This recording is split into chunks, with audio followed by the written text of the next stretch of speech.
یوں تو وہ دلوں کے حال جانتا ہے، مگر وہ چاہتا ہے اس سے مانگا جائے۔ یہ اس کی شان ہے کیونکہ وہ بادشاہ ہے۔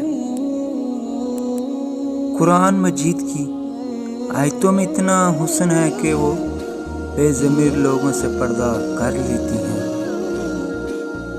اللہ پاک جب مدد کرنے پہ آ جائے تو لامعلوم سے ایسے سبب بنا دیتا ہے کہ نہ ہونا بھی ہونا ہو جاتا ہے۔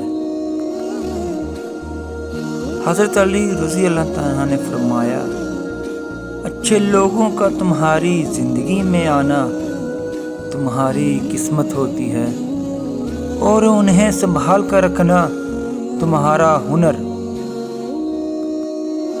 تم کسی کا کچھ مت بگاڑو، اللہ تمہارا کچھ بگڑنے نہیں دے گا۔ نصیب ہار جاتا ہے مگر دعائیں ہمیشہ جیت جاتی ہیں۔ بس یقین کے ساتھ دعا کرتے رہو، تمہیں امید سے بڑھ کر نوازے گا۔ ہزاروں سوچیں الجھتی ہیں مجھے، مگر ایک سجدہ سلجھا دیتا ہے سب۔ جب بھی دعا مانگو اپنی اوقات دیکھ کر نہیں، بلکہ اپنے رب کی شان دیکھ کر مانگو۔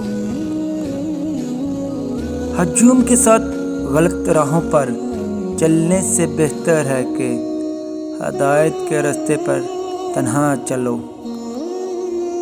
قرآن پاک کی خوبصورتی یہ ہے کہ آپ اس کے پیغام کو بدل نہیں سکتے، ہاں مگر وہ آپ کو بدل سکتا ہے۔ میں تیری رحمت سے بالکل مایوس نہیں ہوں یا اللہ، بس مجھے میری ہر آزمائش میں کامیابی عطا فرما۔ توبہ کا خیال خوش بختی کی علامت ہے، کیونکہ جو اپنے گناہ کو گناہ نہ سمجھے وہ بد قسمت ہے۔ اللہ کو وہ انسان بہت پسند ہے جو اپنی جوانی اللہ کی عبادت میں گزارتا ہے۔ دعا تو دل سے مانگی جاتی ہے، زبان سے نہیں۔ اقبال، قبول تو اس کی بھی ہوتی ہے جس کی زبان نہیں ہوتی۔